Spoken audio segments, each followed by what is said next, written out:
Bencana di Sumatera tak hanya merenggut ribuan nyawa manusia, tapi juga menghapus jejak kehidupan satwa liar sebagai penjaga ekosistem hutan.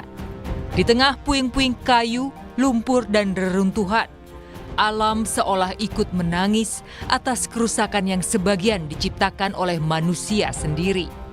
Bencana Sumatera menunjukkan kondisi ekologis yang memprihatinkan.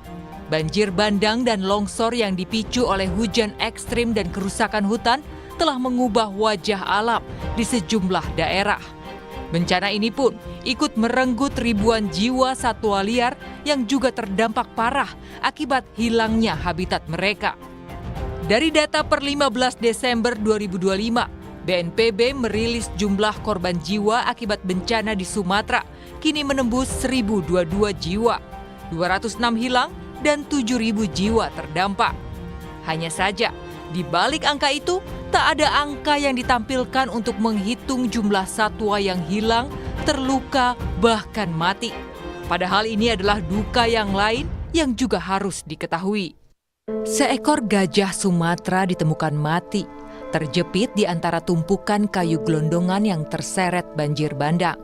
Tak hanya itu, di habitat yang kian sempit, orangutan tapanuli, salah satu primata langka dunia, juga ditemukan tak bernyawa, tertimbun lumpur dan kayu. Tim SAR dari Federasi Arung Jeram Tapanuli Selatan menemukan jasad primata orangutan di tumpukan kayu dan lumpur di pinggiran sungai Aik Garoga, sekitar 3 km dari desa Pulau Pakat, Tapanuli Tengah. Setelah dicek di lapangan ternyata itu adalah bangkai orangutan. Pertamanya kelihatan dari tangannya. Setelah dibalikkan ternyata di punggungnya masih ada bulu warna orange. Terus jari-jari ada kuku atau? Jari-jarinya juga masih lengkap, kayak jari-jari primata kan. Jadi dinyatakan itu orangutan.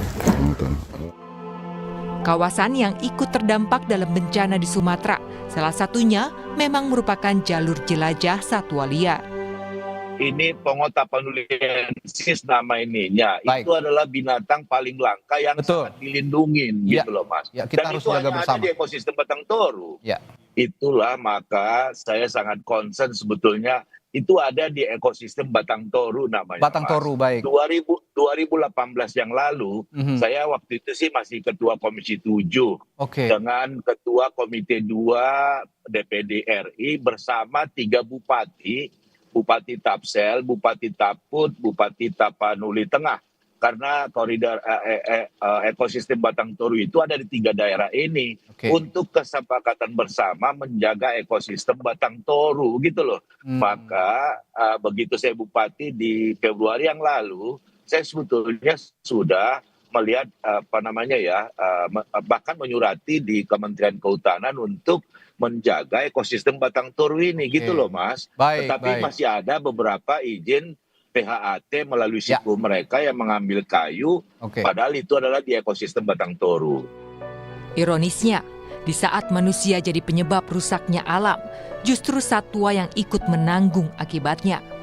Padahal dalam kondisi bencana, gajah-gajah Sumatera ikut dikerahkan untuk membantu pemulihan pasca bencana.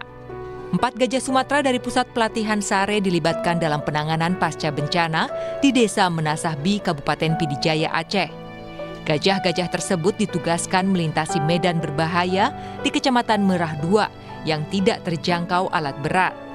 Gajah-gajah ini membantu membersihkan puing dan tumpukan kayu sisa banjir bandang dahsyat 26 November lalu. Pemanfaatan gajah untuk bantuan bencana merupakan praktik yang telah lama dilakukan di Aceh, terutama setelah tsunami dahsyat tahun 2004. Kita perlu melihat ini dalam konteks kedaruratan. Jadi kami melihat bahwa dalam situasi seperti ini, terutama situasi darurat ya, segala upaya digunakan untuk membantu mengevakuasi, menyelamatkan masyarakat yang saat ini sedang dalam posisi terdesak, sedang susah, dan kita mencoba melihat dalam perspektif ini. Nah, penggunaan gajah dalam catatan ini, gajah latih ya, ini adalah gajah-gajah yang memang sudah terbiasa berinteraksi dengan manusia, berinteraksi bekerja bersama manusia, bahkan memiliki kedekatan dengan mahluk ya. Ini saya kira dalam situasi ini masih bisa ditolerir. Sepanjang menurut catatan kami yang paling penting adalah jangan sampai kejadian serupa seperti K9 Reno ini terjadi lagi, di mana satwa terjadi kelelahan, capean karena kurang perhatian terhadap pengamatan terhadap kondisinya. Nah, saya kira catatan pentingnya yang perlu kita dorong adalah bagaimana kita memastikan gajah ini tetap bisa membantu, tapi dengan kesejahteraan yang tetap terjaga, terutama terkait dengan kesehatannya, baik fisik maupun mental ya. Memang upaya untuk memonitor kondisi gajah itu menjadi kritikal, apalagi tadi kalau kita lihat gajah memiliki karakter kaki yang unik ya, yang dimana dia punya kandungan lemak yang cukup besar di bagian telapak kakinya itu. Nah, ini juga saya kira kita juga perlu melihat gajah itu sebagai organisme yang adaptif ya, di mana gajah itu juga memiliki kemampuan untuk mensense lingkungannya. Jadi gajah itu tidak seperti mesin yang berjalan apa adanya, maju suruh maju, enggak. Mereka punya kemampuan untuk mendeteksi keberadaan objek-objek yang membahayakan. Nah, tapi ini harus dipastikan bahwa kesehatan mereka terutama terkait dengan tadi keberadaan objek-objek yang menyebabkan kakinya luka ini perlu menjadi perhatian khusus untuk selalu dicek oleh ya misalnya mahutnya atau mungkin tenaga kesehatan hewannya.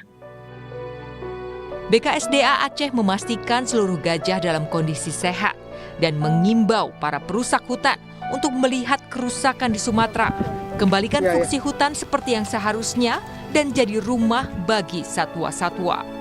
Harapan saya yang kalau bisa yang udahlah untuk ke depan ya kita saling menjaga kebersamaan lah ya kan, supaya hutan kita nggak rusak, satwa juga ya termasuk kita sendirilah ya kan, itu harapan saya. Entah ada berapa banyak satwa liar yang jadi korban dalam bencana di Sumatera, namun untuk mencegah jumlahnya terus bertambah, sukarelawan Animal Rescue mencari hewan-hewan liar di tengah puing-puing rumah yang hancur akibat banjir bandang di Kecamatan Palembayan, Kabupaten Agam, Sumatera Barat.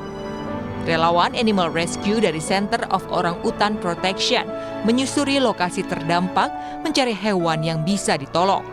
Banyak hewan ditemukan dalam kondisi kelaparan, dehidrasi, dan mengalami luka akibat benturan dengan puing-puing. Selain dari kasus trauma, banyak juga yang malnutrisi atau yang kelaparan. Jadi karena kan udah nggak dikasih makan, jadi di situ kami ada kasih bantuan feeding lah, street feeding namanya. Rumah bagi satwa liar kian menyusut. Selama 34 tahun penyusutan hutan mengakibatkan risiko munculnya bencana banjir semakin tinggi. Data ini dibuat oleh analis tim jurnalisme Data Harian Kompas lewat metode tumpang susut, peta peruntukan lahan tahun 2024 dengan titik lokasi banjir. Di mana dari data yang ada ditemukan fakta bila titik-titik banjir Sumatera berada tepat di lokasi peruntukan hutan yang kini beralih fungsi menjadi perkebunan sawit. Sejak tahun 1990 sampai tahun 2024, penggundulan hutan di Aceh, Sumatera Utara, dan Sumatera Barat marak terjadi. Tim jurnalisme Data Harian Kompas mengungkapkan, luasan penebangan hutan di 3 provinsi rata-rata 36.305 hektar per tahun atau berkisar 99,46 hektar per hari. Menjaga alam bukan pilihan, melainkan satu-satunya cara agar tragedi serupa tak berulang. Tim Liputan, Kompas TV.